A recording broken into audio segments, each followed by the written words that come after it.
Thank you so much, Rachel, for that. Mhm. And thank you so much, everyone, for joining tonight. I don't know if I'm audible enough. You are. Thank you.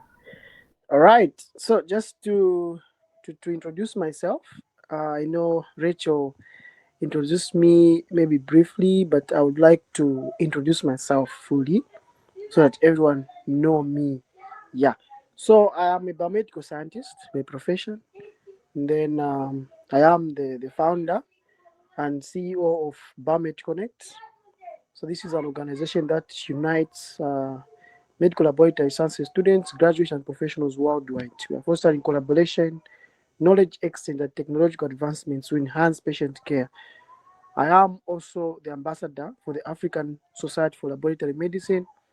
I am also the content creator for the Biomedical Society of Zambia.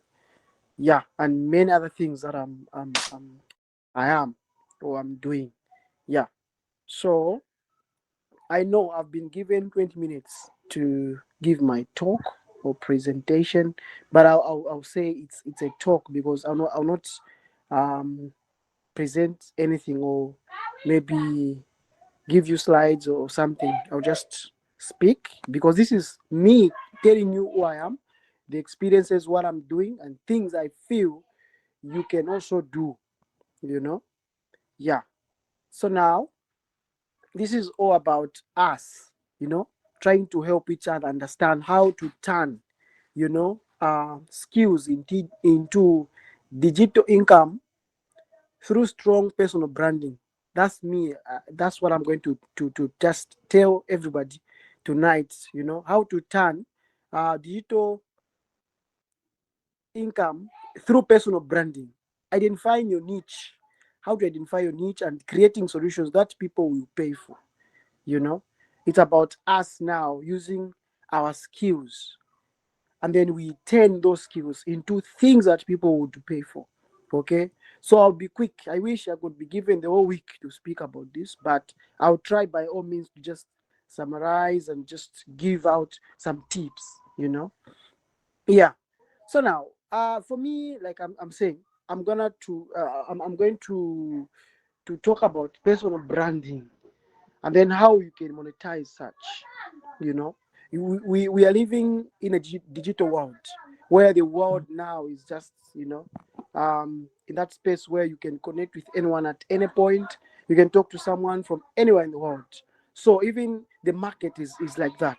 You can sell your products, you know just with a click. So it's important also that you brand yourself in such a way that your online presence is speaking volumes of you. you know how I would love, if I had all the time, I would have asked you to do a certain task, but then I don't have that time. I'll go straight to just make sure that we talk about why personal branding is everything. You know. So now, defining personal branding. For me, how I understand personal branding is that this is what people uh, say about you when you're not in the room. This is what people say about you when you're not in the room. For example, myself, um, you know, when my name is mentioned, whenever people will say, "Oh, that's laboratory medicine person, lover, someone who loves biomedical sciences, someone who loves to speak about biomedical sciences." You know, so that's a brand that I've created because I speak about biomedical sciences almost every day. This is something that I post about. This is something that I do, things like that. I mentor students. I mentor, you know, fellow biomedical sciences graduates, professionals.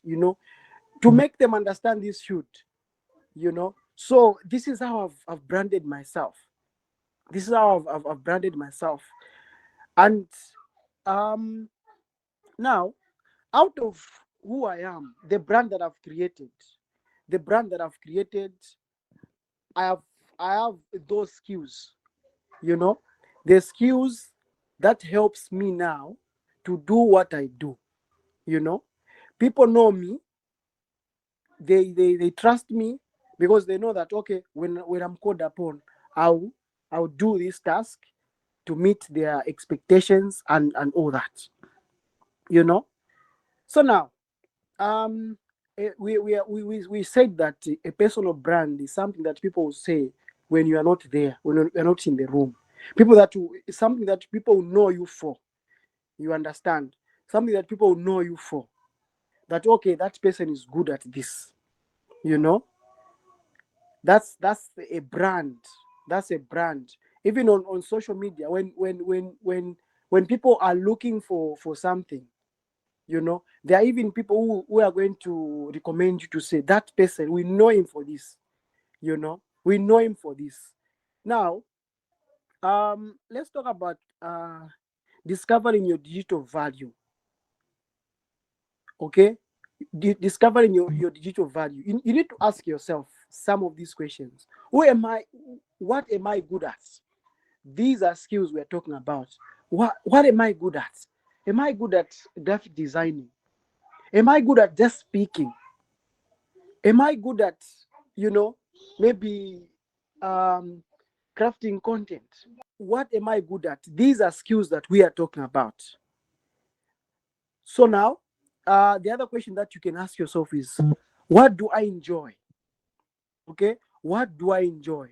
This is the passion that you have, something that you enjoy. You'll not be forced to do. You do it because you love it. You know, the other thing is, what problems do I notice? You look around you. You know, there are things that you notice to say, okay, I think there's this gap, we need to do ABCD. So sharing my experience, when I was a student, Biomedical Sciences, BSc, I realized that um, there was so much gap between the students and the professionals. Because of that, a lot of people were studying biomedical sciences without even prior information about it. People were studying biomedical sciences, even going up to graduation, but they don't really understand what goes on, the career path, the opportunities that are there. They don't really understand, you know, because of these people don't have, the confidence to do what they're supposed to do. Even the quality of the work they'll be doing in those labs, it will be compromised because these are people who don't have, you know, even the passion. So for me, I thought this was a problem that I identified. So I thought of, why not coming up with an organization that would create, you know, a platform where these students have access to professionals in the field.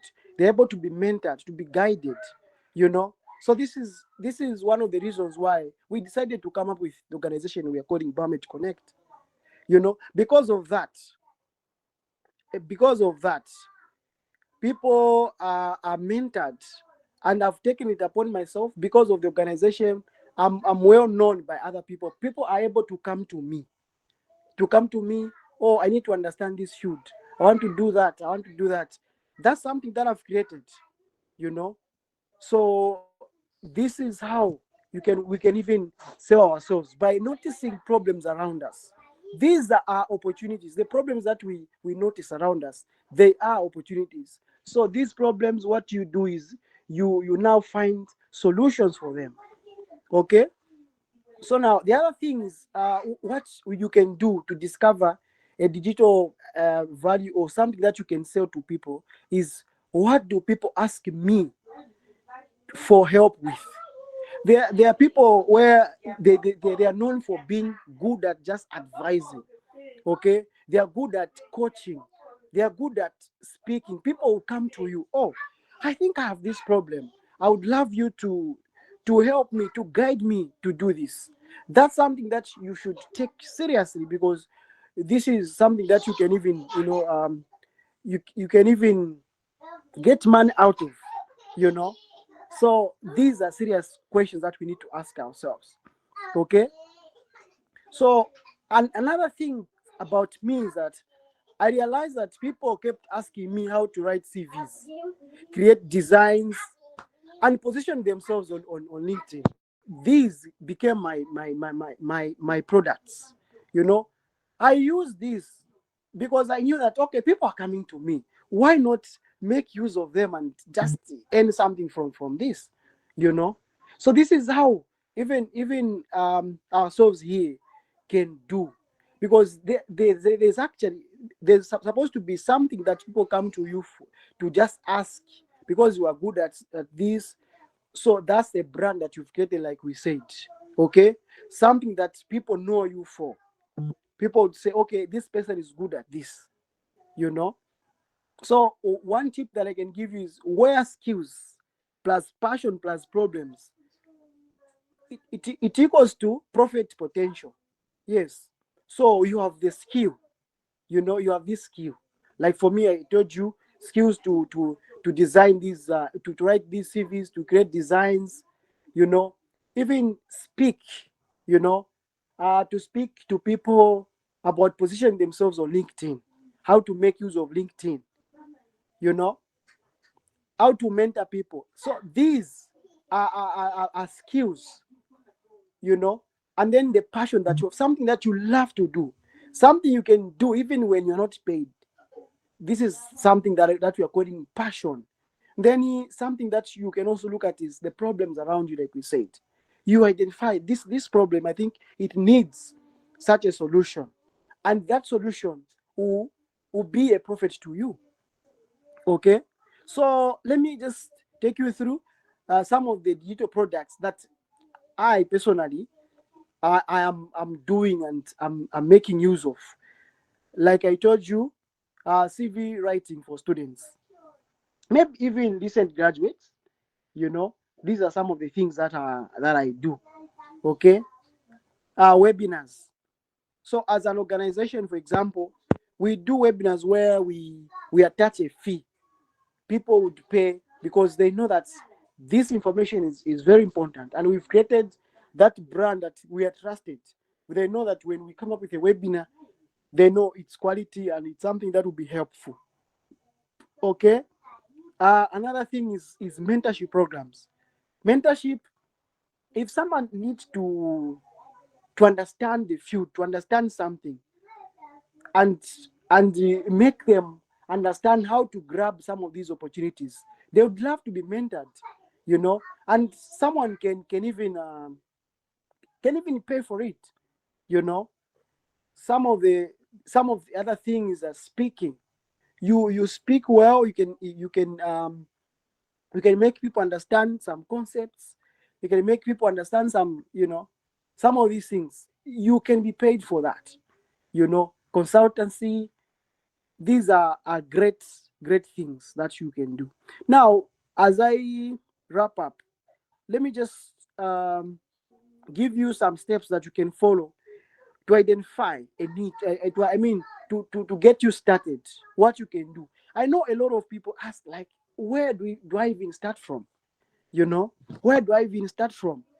There are people that cannot understand themselves fully. But trust me, every one of us do have that one thing that we are good at, and we can make use of those things. So now you need to identify your niche. You know, what is that skill that you have? What is that thing that you are good at? So you need to identify that. Are you good at graphic designing? Are you good at writing? Are you good at speaking? Are you good at anything that you are good at? So when you identify something that you are good at, now it's time to choose a platform where you can be telling the world, to be showing the world what you are doing.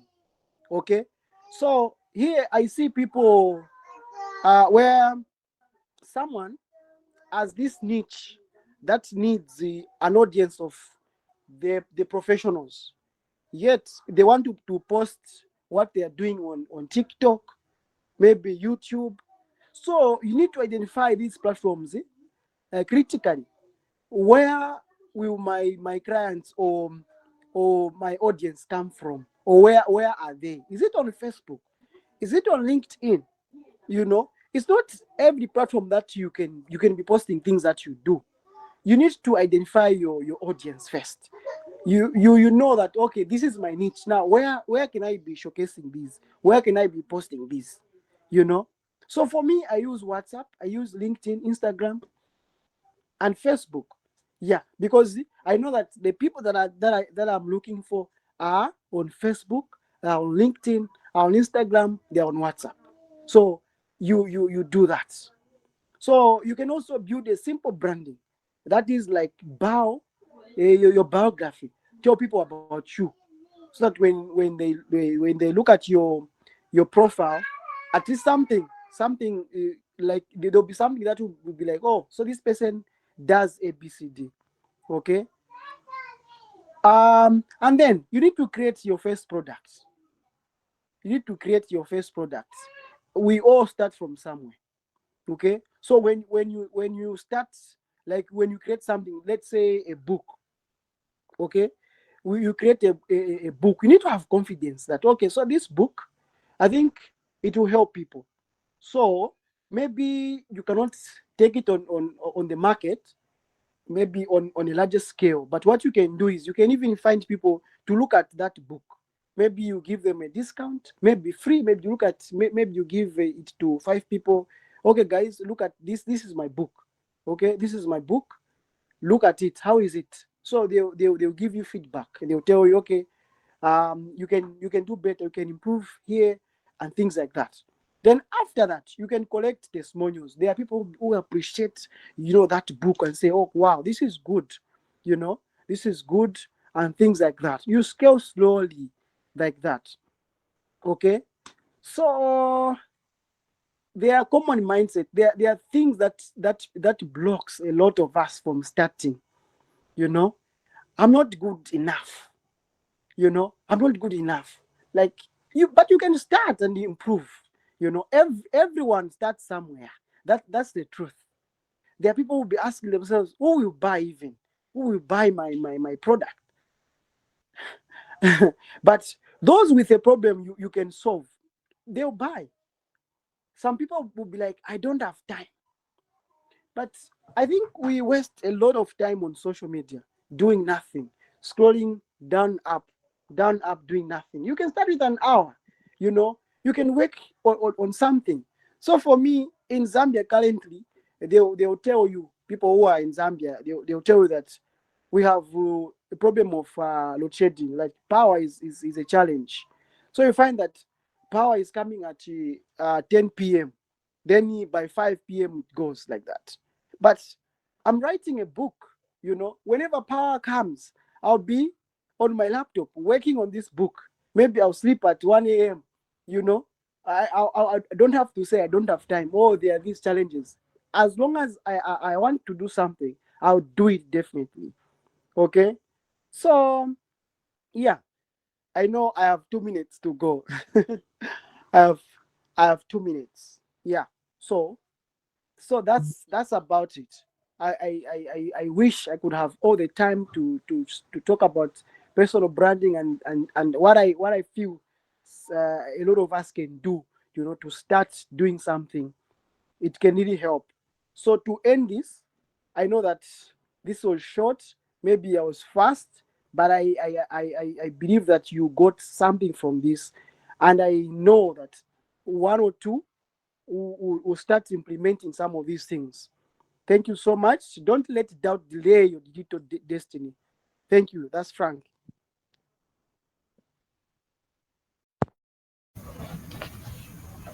Hi friends, I hope you can see me. I'm going to try and share my screen. Please confirm if you can see my screen and hear me. Yes, we can. Perfect. Thank you so much for having me. My name is Umal Ssenkubuge. I am privileged to be the team lead at Preserve Alive. Now, I have some of my team members on the call today that will be helping me take any questions in case there are any. Thank you, Frank, for such a brief, elaborative introduction. I love branding. I speak for personal branding any day, so I found that very useful. I am sorry, I'm going to rush through this. I also would have preferred doing a demo for this solution because we have demo presentations, but I couldn't get it in time approved by my legal and compliance team because it will need NDAs and all that. And I love talking to entrepreneurs, so I love having a conversation. So this is what we're gonna do, okay? Please bear with me. I've had a long shift. I just got back out of bed. It is morning my time. So my name is Dr. Umal Ssenkubuge. I lead a team of, I call them weird people that do amazing things. These guys think out of the box and they bring the solutions that I get to speak about, and I take the credit. We started with QuickCare. So the problem that we're solving for, I understand this is a very integrated group or cohort of people with different professionals.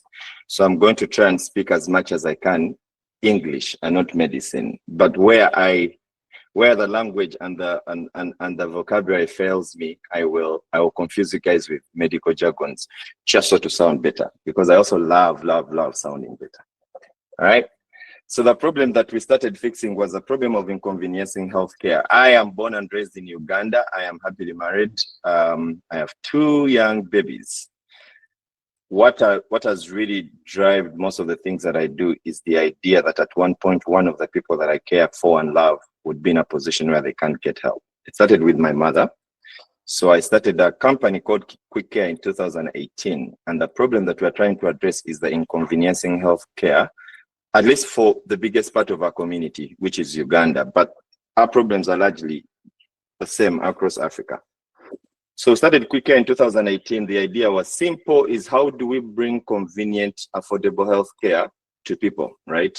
And the people were us. The people are the people that cannot afford insurance or do not have access to hospitals readily, like you guys do. So I came up with a solution of starting basically convenient health clinics in pharmacies, because the pharmacy had the drugs. The pharmacy does not need a prescription where I come from to sell you antibiotics, steroids, or narcotics. The law requires that they do, but you and I, if you live in Africa, know that. So the idea that we came up with my team is, why don't we put clinicians, physicians assistants, and doctors, depending on the need, in these pharmacy points. When someone comes, we have access to them. They don't have to book. That solves the inconveniencing problem, right? We do not make them pay as much as we would if they came to us in a hospital, which solved that costly problem. But then we had a problem with accessibility. We could only treat people that come to us. 2018, then we grew all the way to 2025. That's a journey that I cannot unfortunately explain to you in under 20 minutes. Mostly the interesting problems that we faced. One of the problems that we faced were accidents and emergencies. So our problems were primarily primary health care, infectious disease oriented, HIV, malaria, typhoid, just like you all have in your regions. There was a silent problem that we did not, take in account, which came in with the data that we collected from our accessibility points. So what the problem is, remember, at this point, you're not booking appointments. You have a UTI, you have a cough, you come to us. When you come to us, you're intentionally coming to the pharmacy. We get you at the point of the pharmacy because from the data that we collected, is the primary source of health back home was not the community hospital. It was the pharmacy. Why? Because the pharmacy is convenient. But the problem is you needed money to go to the pharmacy, which is, the affordability problem. The accessibility problem was that the road I drive on to come to see the patient at the clinic is the same road my patients come to. And this is why patient journey in my context is very important. Now, I do not know what kind of business you do, but that patient journey is also important. That when this gentleman that is coming to my hospital to see me stuck in traffic, Kampala traffic. Now, if you think you have seen traffic, please visit Kampala. You'll see what traffic is. The picture doesn't do it justice, but this is an 18-wheeler, right? 18-wheelers are cargo trucks in the middle of traffic in the city of Kampala. These chaps are called border men, and they are ruthless because time is of the essence to them, right? So in traffic, they drive under an 18-wheeler to bring the patient that will then come to me. Well, assuming that patient gets to me alive, I can give them my service. So then we decided, how do I make sure that I can see this patient without coming to me physically? Now, that was evidenced during COVID-19. During COVID-19, Uganda is one of the countries that was longest in lockdown, I think 2 years total lockdown. So now we didn't have this confusion that you see. But the problem is now I cannot get access to my clients. So my genius team decided to diversify QuickCare so that now we can do virtual consultations. Now, we did not have the system, but if you're an entrepreneur on this call, you know that having limited resources is never a limitation to what we do. So my team and I started treating people on Zoom. We started treating people on WhatsApp. We started treating people virtually. We would call you because we had access stickers as medical people. We would send you medication or would bring the medication to you. Now, the problem, yes, now we have created accessibility, but it is too long. The loop is too long. So that is the journey that my team and I have solved. That's why we come to where we are right now. So we figured out that if I can call my mother and I'm from the US and I can have a 2-hour prayer conversation with my mother, I can definitely give her medical consultations. Now, we tested this with our physical clinics. We saw patients that would come to us because our niche was we are only treating the middle class and the upper class. We weren't treating people like you guys. We're treating embassies, we're treating CEOs of companies, we are treating the elites of the elites in Kampala when it comes to primary health care. Now, even then, those elite of elites would have the same traffic problems. Please note, they'll have the same traffic problems. They would have the same congestion problems. Now, they do not have the problem of accessibility because insurance is paying for them. But guess what? There are conditions that they will face, like cardiac arrests, like emergencies, that now the same guy that drives the border, the passenger that he is on, and the guy that gives service without coming to me can have a heart attack at their home. They can be entrapped in a car accident, and we cannot help them because our service is irrelevant to them. That's why we went into the skilling academy, to make sure that we skill the available health workers, starting in Uganda and then go across Africa. Now, all these solutions have been data process oriented and driven. 87% of doctors in Africa have no idea what to do in case of a cardiac arrest. In case you argue, you call your doctor right now, tell them, doctor, my mother is having a cardiac arrest. Walk me through it. And watch and learn what the doctor will tell you. They are as incompetent as you are. You know why? Most of our systems were primarily built for infectious diseases and primary health care. And the governments have far long told us that we do not deserve to be alive in cases of cardiac arrest or emergencies. That is the narrative, and that is why we changed QuickCare's approach to what we call preserve a life. Everything about us talks Africa. Everything about us talks big scale, and everything talks real life solutions to real life problems. We have since evolved to understanding that if you're building and developing solutions for Africa, you do not have the luxury to niche or to nail down. Now, you can deceive yourself that you can. And if you want to, you look at your solutions that you're building for. And if that solution cannot stand on its own without peripheral services, then your solution is not independent. My approach, my team and I's approach was, why don't we create an ecosystem of emergency services? But please note that from 2018 to 2025, we've served over 1.6 million users on our system. We have grown our revenue from $2,500 to almost $500,000 US in revenue from these simple solutions. Now, my team, delusional as we are, we decided, well, we can use this data, play around with it, and then change the way we do things. So we created an ecosystem of sorts. This ecosystem offers swift, expert, reliable healthcare solutions from primary healthcare all across emergency care. Our focus right now is on emergency care. We act fast because we understand from our learnings that time is money and time saves lives. Now, if you want to know the essence of this, again, you guys would have loved my presentations. Have we been any better with coordination? And I apologize, that's my team is fault. We have a presentation where, and I will ask, please don't answer because we don't have time, but probably back then when we get to the Q&A. How long would it take you to change 4 tires on a car? Let's assume that you're driving on a highway and all your tires went out. You cannot call a mechanic. how long would it take you to change those tires, right? That's our first time reliable, because if you can't change it in under 1.6 seconds, someone else somewhere in the world can. And if you want to read about the PIT formula. That's the formula that we use in emergency services and in emergency ERs, the places that I work. The idea that we use is, if a patient were to die, or if a patient is dead, how much time do I have to preserve their lives, bring them back to life, and then hand them over to the most appropriate care? Now, from an emergency medicine perspective, I'll tell you, you have less than 5 minutes. Now, if I can't get to you in 10 minutes, because 5 is unrealistic for Africa, if I cannot get to you in 5 minutes, I will lose at least brain functionality. Because if you have a stroke, or if you're bleeding out from a brain bleed that you cannot see, and you don't have the equipment to see it, I have trained EMTs that can identify that this is a stroke, this is a heart attack, and they know what to do in their scope of practice to get to you and save your life faster. Our people are trained and tested. You can bet your life. That's why we created the academy. Now, we are reliable because, again, what success will look to us is that last mile patient saying, when you call these guys, they show up, and when they show up, they know what to do. That is how you build reliability. Just like we change from convenient healthcare.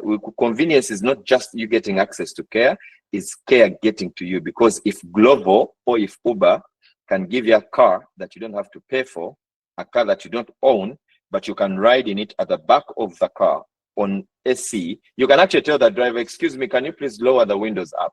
In a car you didn't buy, and you only get to pay less than a quarter of the cost of that car, as long as it serves your service. That's the same model that we took.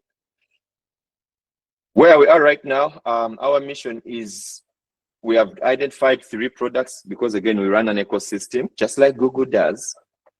It will sell you Gmail, YouTube, docs, photos, and everything, but all you have to have is a Google account. That is our system. Why Mama Nam? Again, because this whole situation came from me giving care to a Mama Nam. Mama Nam is, quote in quotes, if you are in a position where you cannot pay for care, that should not mean you do not have care. And that's what our emergency dispatch and on-ground response does. QuickCare is a telemedicine and virtual care, which is comprehensive in a way that we can get you care, you can keep your records, and you can use those records on your app to whoever doctor you choose to go to. We will get you to a connection to an expert in case you need to globally, not just in Uganda or in your local area. And we only get to charge you $20,000, which is give and take less than $5 a month of subscription, right? Now, my favorite is the academy. The academy is where we skill doctors, EMTs, nurses. We call them advanced care providers.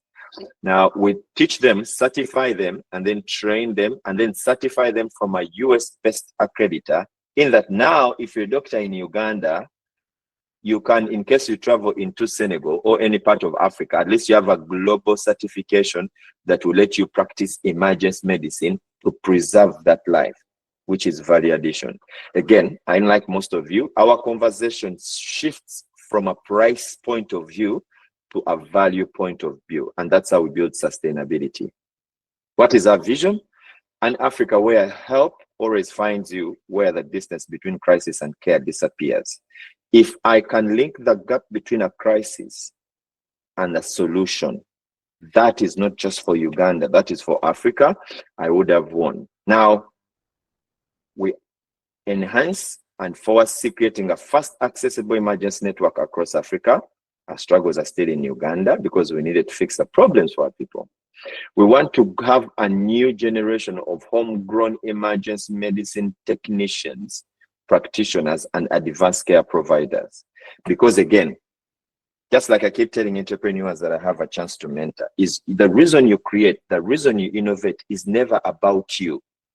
So when people come to me saying, oh, I do not have funding to do this, I'm like, you shouldn't do it in the first place.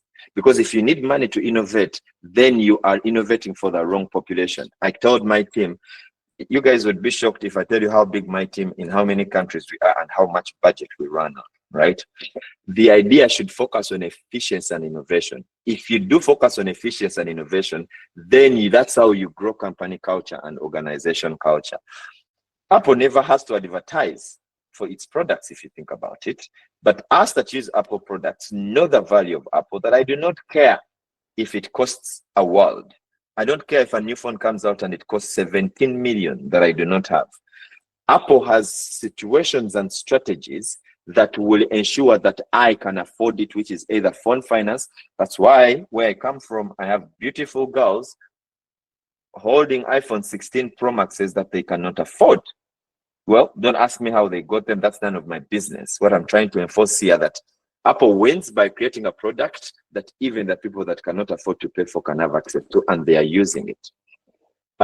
Where we see is a future where Africa, at least every African, can reach help instantly, regardless of where they are, whether they can afford it, or whether they have access to a doctor. Now, again, if I had much time, I would go into this, but our purpose is, like I keep telling people, it is not my job to save that life. My job is to preserve that life until I can hand it over to the built infrastructure that has the ability to save it. Now, I would say that is much of who we are and what we do. There is so much interesting questions that you all might have. I totally understand that. And if you do, I have my boss on the call, Shinaz. Shinaz will be able to take those questions. And if I have the answers, I'll be happy to take that.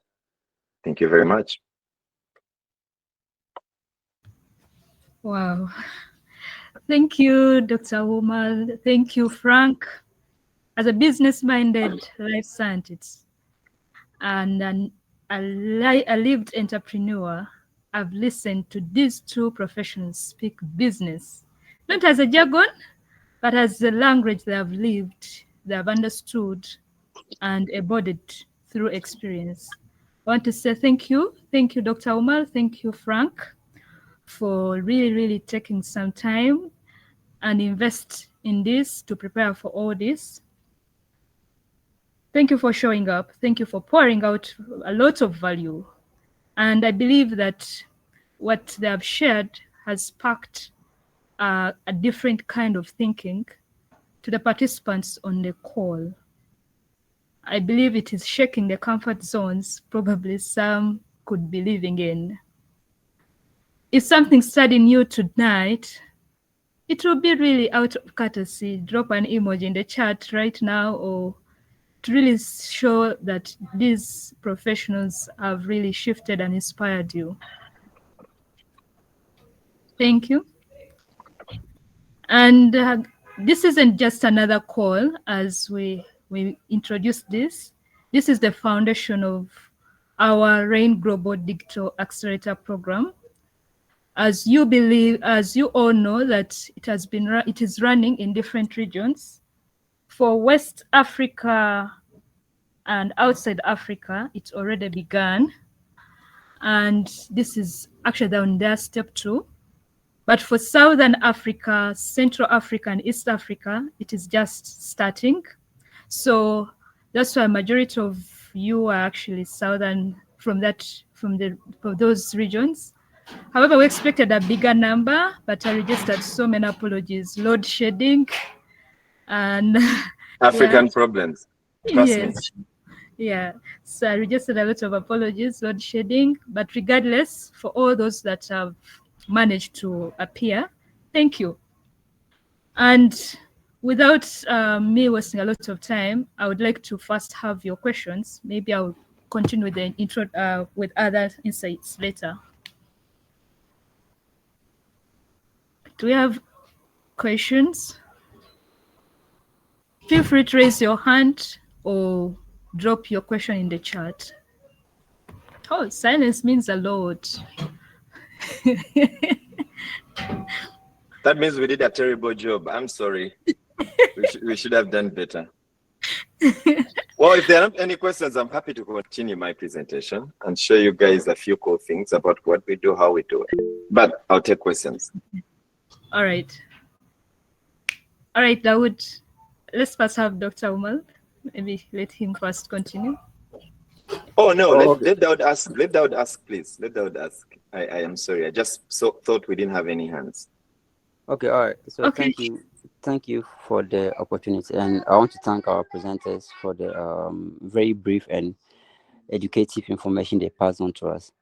And my question goes to Mr. Frank. So he talked about identifying our niches, you understand. and he mentioned some platforms like WhatsApp, Facebook, and LinkedIn. Okay, and he said you can advertise what you can do on those particular platforms. But let's say as a starter like me, when I go on LinkedIn and I start to share my my skills on that platform. So as someone who doesn't even have the basic know-how of LinkedIn, following people and all those things, so how do I go about it? How do I leverage the benefit of these great platforms to get clients to my site? Because I know he mentioned it as if it's so easy for us, but when you go there, then there are so many hurdles for you to overcome before you can make it. So I want him to elaborate more on that particular point for me. Thank you so much.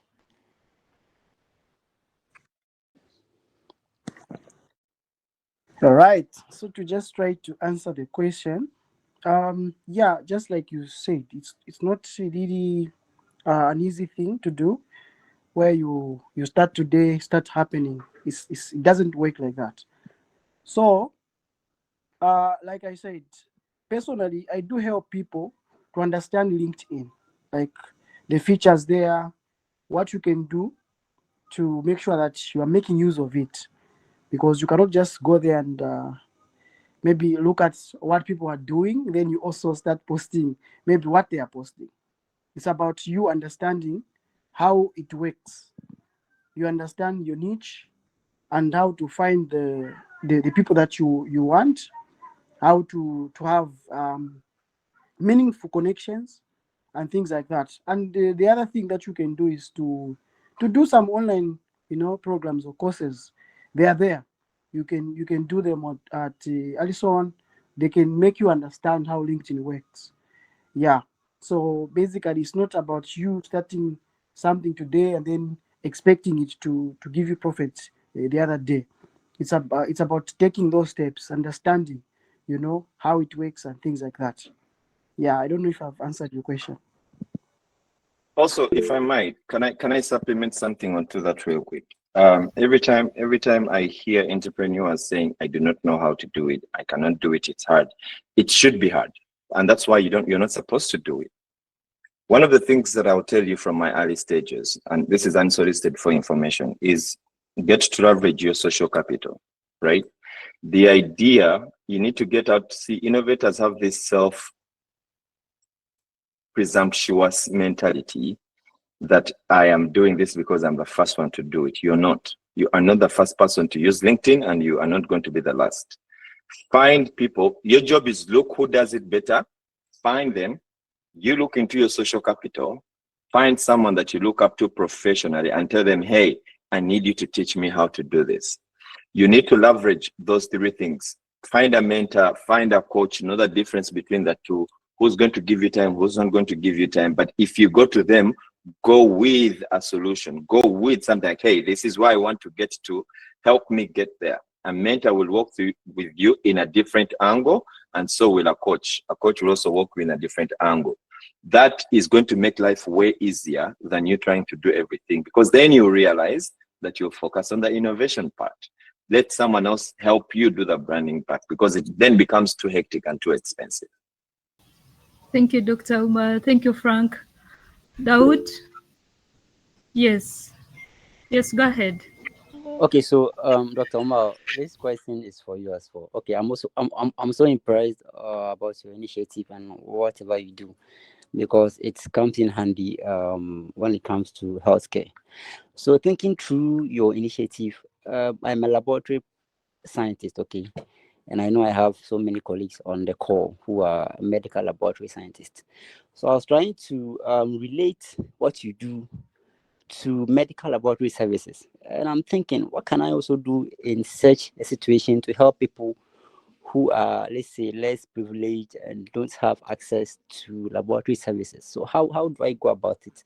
Can you just give me some, I know it's going to be something that I should be paying you for, okay, but I want you to just open my mind up to some of the initiatives I can take with respect to medical laboratory services in relation to what you do.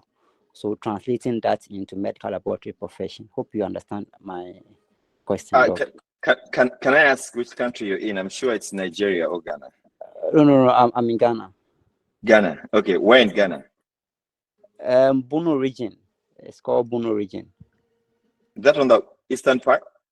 No. It's kind of like a central part, Bono region. Okay.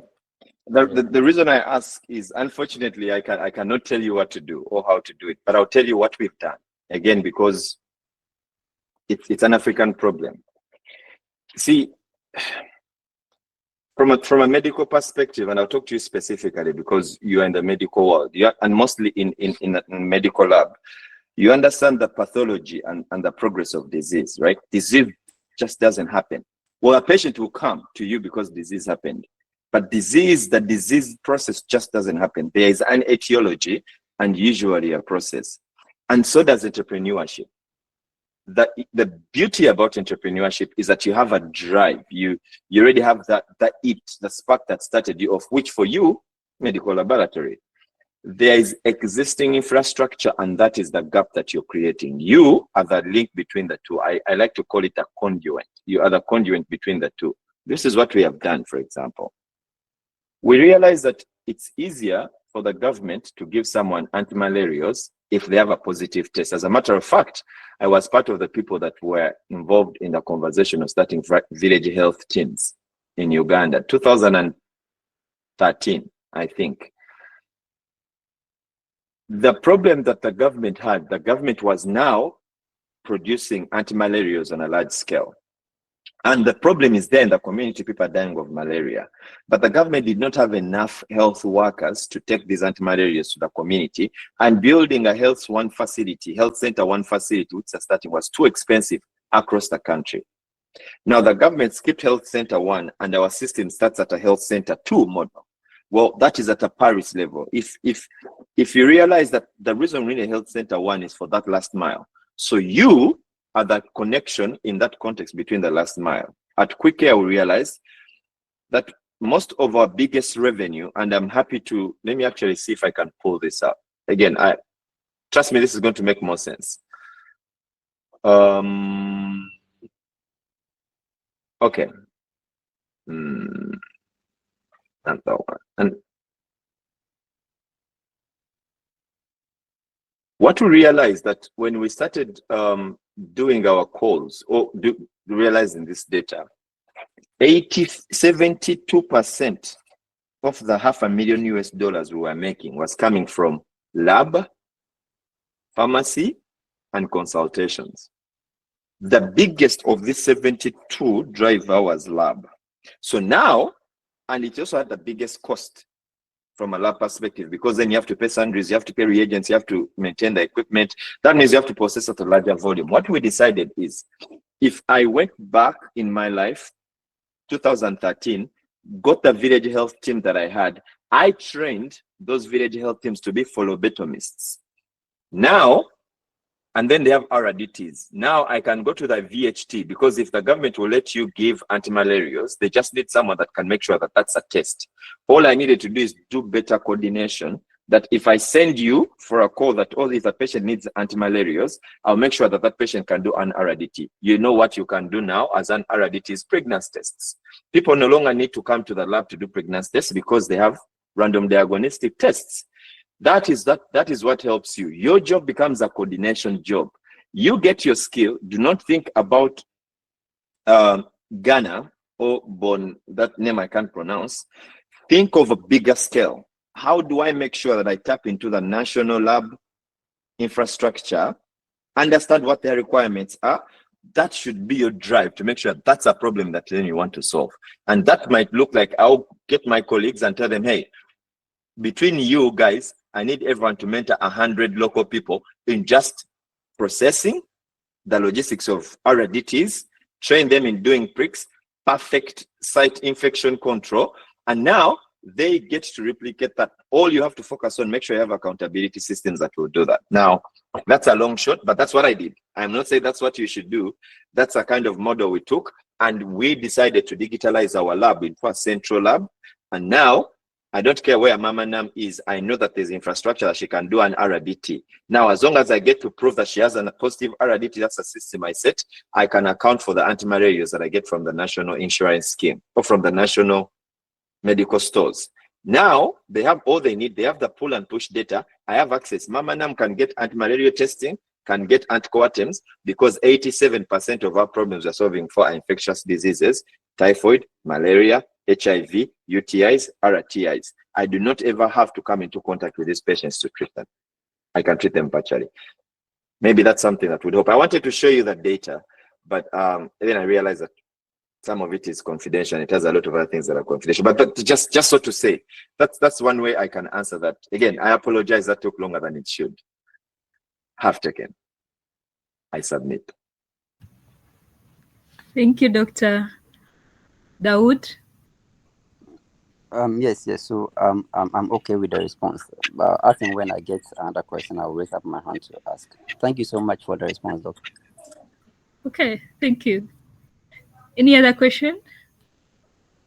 Meanwhile, as a question, Doctor, you wanted to present something more. I did. I will just need 2 minutes for you. Just go ahead. I'm pulling it up. Okay, fine. Any other questions?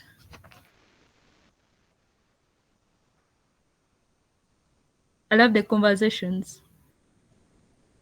You know, we do bring these. Dawood, yes. Okay. So once you said it's a conversation, let's talk more. Okay. So back to Mr. Frank. So about identifying one's niche on these platforms. Okay. And I also know scaling up is very important when it comes to some of these things. So I want to know for you, for example, you yourself, how has the journey been? Like how? Okay, sorry, I joined late, so probably you might have talked about it. So, but I want to know how the journey has been for you. You learning all those skills. How has it been? Like, what kind of platforms were available for you to get some of these skills that made it possible for you to do what you do? So if you could kindly share with us. Thank you. All right, thank you so much. So, um, I started, for example, my leadership journey started when I was in medical school as a biomedical scientist student. So, first of all, I served as a class representative, and that gave me confidence even to talk to people, to approach people. It taught me, communication skills and things like that. So, from being a class representative, I went on to become the vice president of the Medical Laboratory Science Student Association. After being the vice president, I became the president of the Medical Laboratory Science Student Association. So all these were giving me skills and confidence, because before I couldn't have that confidence to talk to a large maybe crowd of people. I mean, a large group of people. I couldn't have that confidence, to stand in front and start talking to people. And when I became president, you know, I went on to to create an organization, like I told you, Biomed Connect. And this organization has taught me quite a lot of things, because there are times when maybe the graphic designers are not available, or maybe they are busy with, because we have a lot of tasks. Have been given a lot of tasks to do. So what do you do? So for me, I thought I cannot just be giving them to design things. I think I should learn this skill. I should learn this skill. So that's why I thought, let me do an online course on graphic designing, and that's how I learned. I learned how to design. Because at times I need to do it myself. I don't have to wait for people to do it. So these leadership journeys have helped me to learn quite a number of things. content creation. I don't have to wait for the public relations team to craft content to post and things like that. Sometimes I'll do it and just give them, okay, post this, you know. So all this have taught me some of these skills. I'm not sure if I've answered the question. Thank you. Okay, thank you, Frank. Eric? Eric, you had your hand up.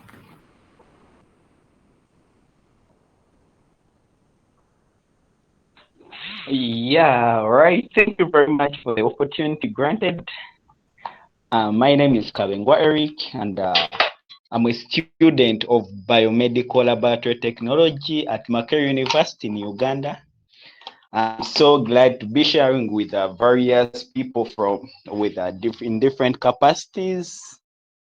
Yeah, and I can proudly say that Mr. Frank is one of the people that have really inspired me, because when I first took my international opportunity, it was through Biomed Connect. Then we went through African Society for Laboratory Medicine, and we are there together. So he's one gentleman who has inspired me, and once again we are here together. I would like to thank Mr. Umal and Mr. Frank for sharing such wonderful insights. And slightly, if I'm to go to Mr. Umal's submission, he has clearly elaborated that laboratory is one of the departments that earn a lot to the different facilities, the hospitals mainly.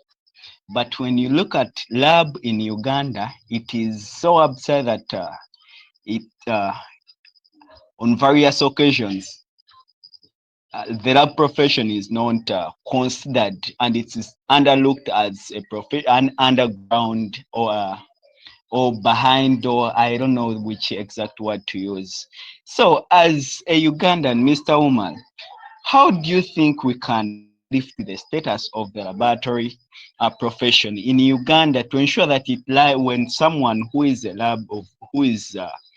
from lab speaks, at least what they say can hold the same gravity as someone who has done medicine? We can witness some of the efforts from COVID-19.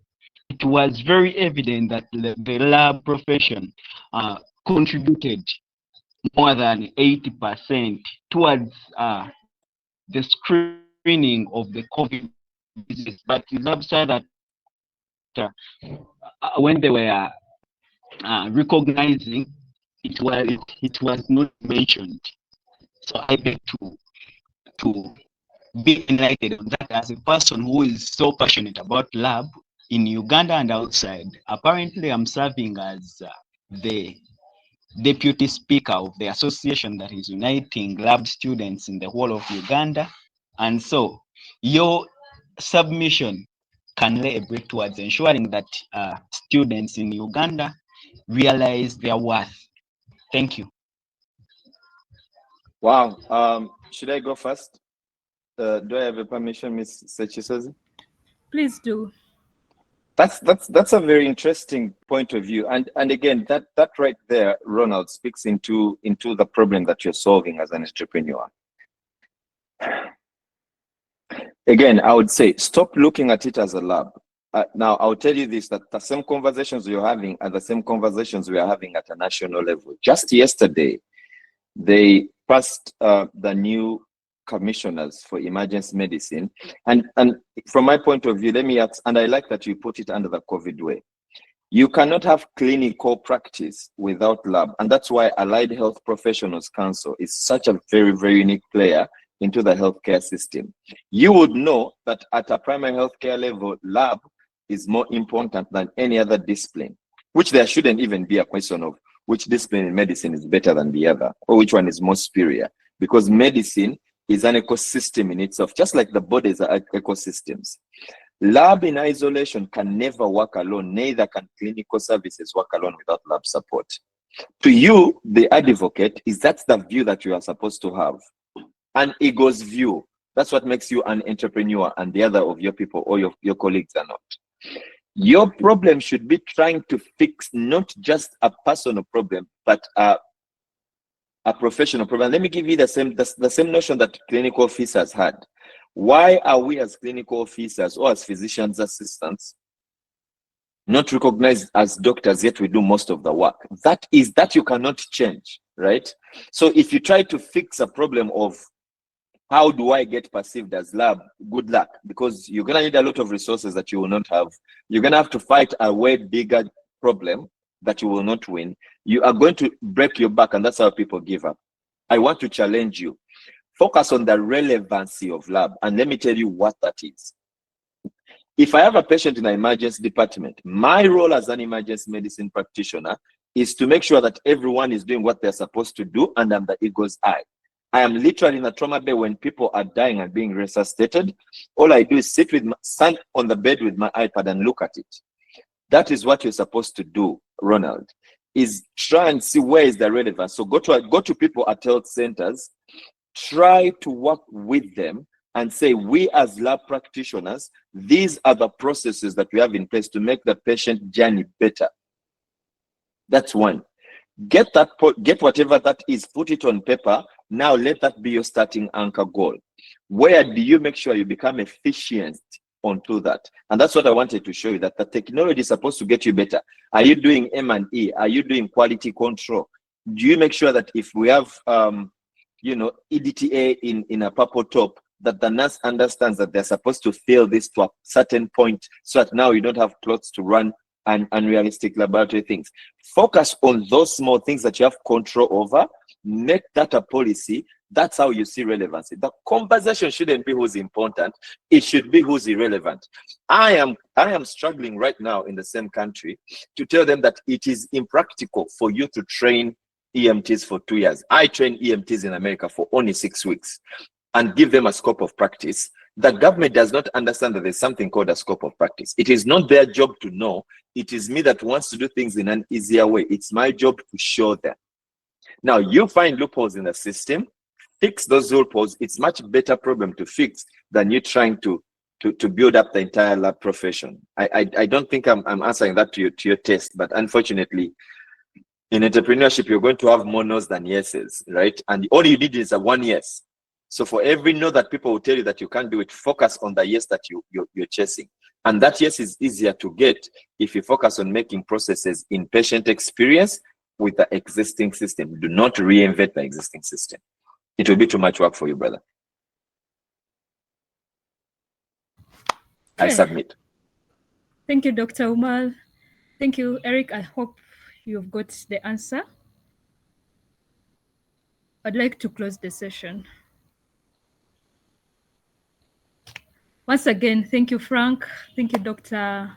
Thank you, Shinaz. I don't know, Doctor, if there's any other person I didn't mention from your team. Okay, thank you. No, Shinaz is our boss. As long as Shinaz knows, the rest don't matter. Okay. All right. Thank you. Thank you, everybody who managed to attend. I really want to close this, and we hope. Abudu has an hand before you close, Nachisazi. Yes, Abudu. Yeah, a quick one. Is Dawood here again? Yes. I would want to plead if the presenters and any other person could share their socials with us, so we can follow them and track what they do and also learn from it. Thank you. Absolutely, I would appreciate following mostly. I would use that's the currency. I told Nachisazi that she can pay me. She can pay me with. And that is also important to entrepreneurs. It's not just to me, guys. The only way, one of the things that you're going to really thrive on with is social capital, right? Find people that are doing the things that you do, even if you just focus on sharing their content, as long as you don't own it, right? Give them credit for what they're doing, share it. Trust me, within their circles, their algorithms are going to recognize you. Is throw yourself into their face, right? Me, for one, that's something that has worked for me. I keep telling people everywhere I go that I have grown on shoulders of men and women that have gone before me. Their success becomes my success because they can speak for me in rooms I'm not. And now I can get calls where all over the world in places I've spoken, and people be like, look for Umar. And now what they say, you go to Mama Nam. Mama Nam is a better match brand to represent anything that I can ever do, because for me, that gives me satisfaction that I am relevant. Does that make sense? It does. So I would really appreciate some following. I only have 2 followers on LinkedIn. My goal, Shinaz told me if I get to 100 before the end of the week, she will give me a pay raise. So Shinaz kindly help me post the social links into the post box. I unfortunately have to jump onto another call, so I would submit from here. Thank you very much, sisters, for having me.